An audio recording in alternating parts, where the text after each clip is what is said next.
What's going on, everybody? KingofDragons 5000 here, coming at you with another figure review. Today we'll be having a look at the McFarlane Toys DC Multiverse Killer Croc from Batman Arkham Asylum. And so here we have the Arkham Asylum Killer Croc posing out of the packaging. Before we take a look at the figure, let's run through his one and only accessory, which is a McFarlane display base. He doesn't come with any other accessories, which is a little bit unfortunate, but he really didn't do much in the game other than stock Batman, so yeah, that's pretty fine by me. So with that out of the way, guys, let's actually have a closer look at Killer Croc. And so here we have a look at Killer Croc, and I have to say it's one of McFarlane's better sculpted figures. There is a lot of sculpt work here on Killer Croc, and I absolutely love the effort that went into this figure.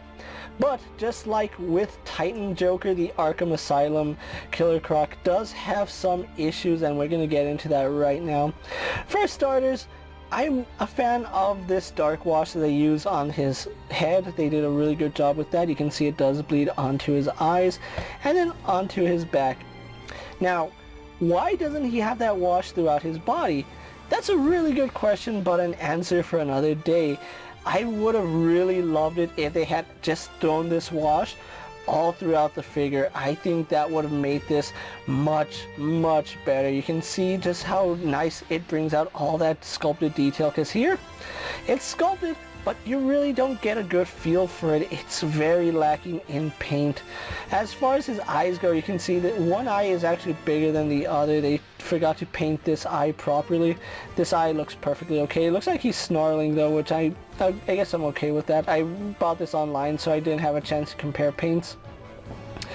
I really do like the sculpt. Don't get me wrong, it's fantastic. I love these spikes that he has right here on his chin. They're not called spikes, they're called something else, and I forgot the name of them. I'm so sorry. The teeth are well painted, and I think this looks a lot better than the DC Collectibles Killer Croc that came out. But the only thing the Killer Croc that DC Collectibles came out with had over this one was an articulated jaw. This Killer Croc cannot open his mouth, which I think that's a missed opportunity to have Killer Croc with an articulated jaw.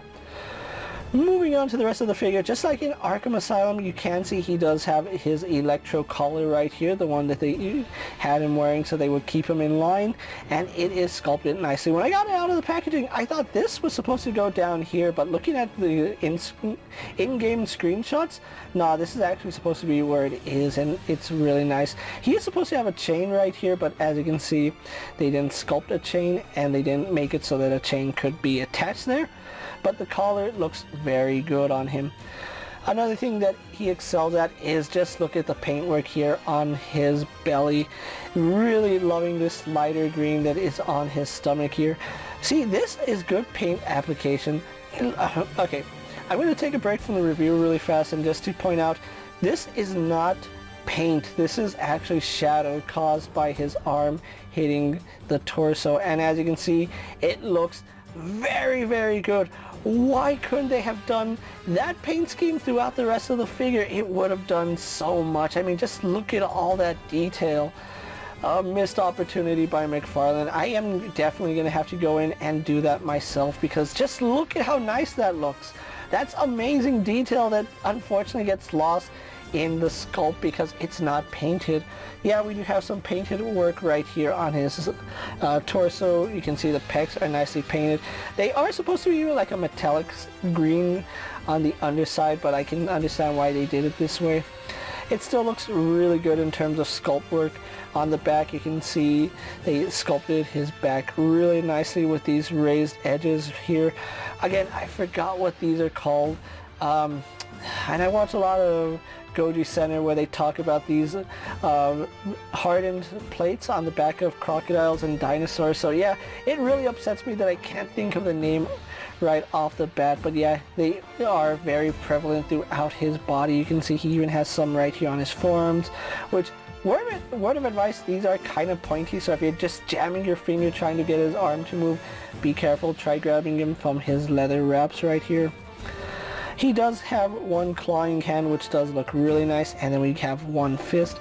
This is one instance where I think he should have had two clawing hands, because the fist it doesn't make sense for Killer Croc. You want him to be reaching and grasping at his victim, I guess you can say. Then we have a look at his trousers, which you can see it is just held on by a rope. They didn't even give Killer Croc the dignity of a belt. He is less than a human in the eyes of the Arkham staff because he doesn't get a belt, he gets a rope. And the rope is nicely detailed. They could have done with a little bit of a wash, and that's the story with this Killer Croc. A wash would have gone a long way with this figure. Just look at the amount of details that they put into him. It's fantastic. The pants look amazing. I would have liked it if they just went all glossy on him just so that he had this wet look to him.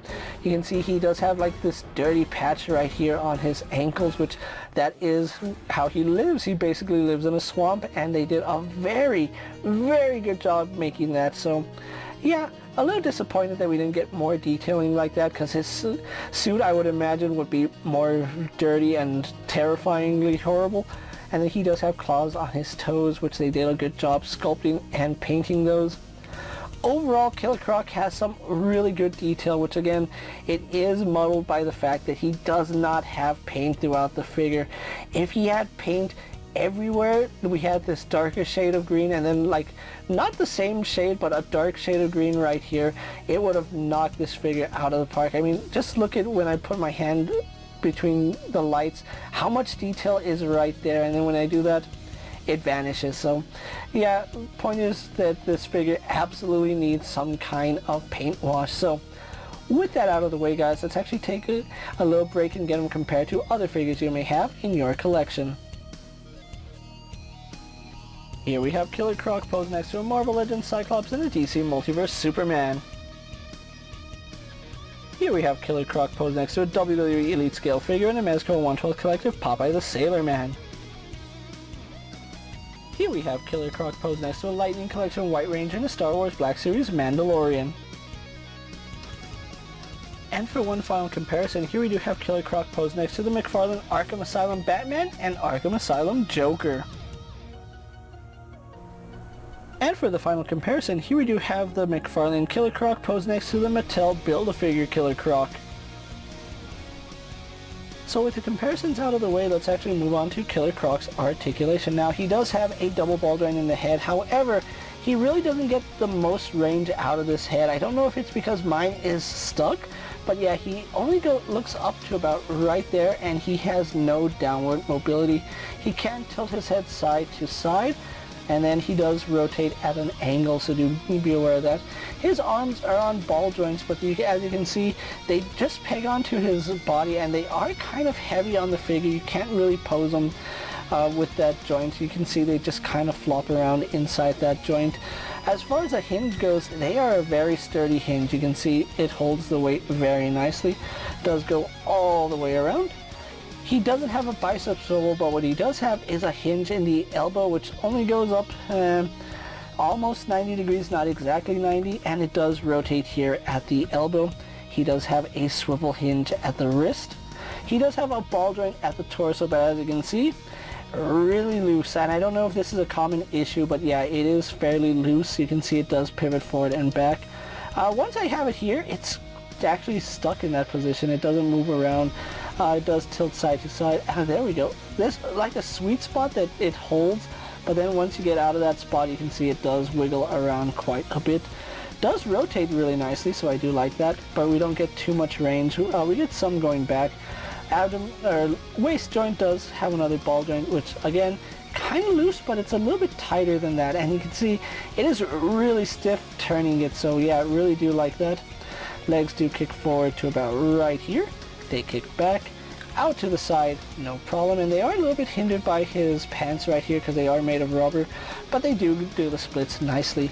He does have an upper thigh swivel. We have a double bend here at the knee going pretty far back. Just a hinge in the ankle going back about that far, forward about that far. Forward facing pin does give you a slight rocker ankle, and then of course we have a very generous toe hinge. So overall, Killer Croc has some pretty good articulation. So with that out of the way, guys, let's actually get Killer Croc posed for my final thoughts, and then we'll wrap up this review. and so here we have the McFarlane DC Multiverse Arkham Asylum Killer Croc pose for my final thoughts, and overall, absolutely love the way this figure looks. He does look really nice. I can't stress how much I love this sculpt work. The only thing I feel he is lacking in is the paint department. If they had done a darker green wash all throughout his body, oh man, this would be such an amazing figure in terms of paint and sculpt. As of right now, he is just an amazing figure in terms of sculpt work, but a darker wash would definitely help this figure out.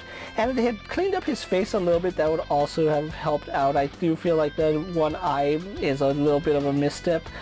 However, I gotta tackle the biggest issue I have with this figure. He is too small. If this Killer Croc is supposed to scale with your Arkham Asylum Batman, this Killer Croc should be at least 13 inches. Batman should only come up to his waist. That's how big Killer Croc was in the Arkham Asylum games. Yes, I understand why they had to make him a little bit smaller, but in terms of detail, imagine what they could have done with a bigger Killer Croc. That would have been so amazing. But as far as this figure goes, he is still an amazing figure in his own right. I do feel like his articulation is a little bit lacking, mainly because of the loose joints in his shoulders and in his abdomen. It might just be mine. I don't know, I haven't seen any other reviews on Killer Croc, so I'm unaware if it's a common issue.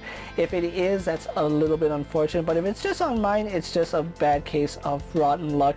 Overall, I'm still happy with this Killer Croc figure, and he is starting to hit stores at the time I'm making this video. I have seen him and Titan Joker at my local Walmart, and he is going to be hitting Target soon, so do keep an eye out for him. If you are going to pick up Killer Croc from Walmart, he is going to run you about $40. If you picked him up from Amazon, I actually got mine on a sale. He only ran me about $35, so I got him for under $40 shipped, which was pretty good. Killer Croc here is a really good figure. If you're a fan of the Arkham Asylum figure series, you're really going to want to have this guy in your collection. I think an articulated jaw would have been really nice to have on this figure, and just an even bigger Killer Croc. I think that's what's really missing here. Other than that, still like the way he came out. With that being said, guys, I'm KingofDragons 5000. Don't forget to like this video, leave a comment, subscribe to my channel. Go ahead and check out all my other action figure reviews, as well as all my other Arkham Asylum videos and all my other DC Multiverse videos. Hopefully you find them informative. As always, if there's a figure you'd like to see me review, let me know down in the comments, and if it fits in my collection, I'll gladly have a look at it. While you're at it, check out my Instagram account for new and exciting action figure photos, and as always, ring that bell to be notified anytime I upload a video. Until next time, guys, I'll see you later. Take care, everyone.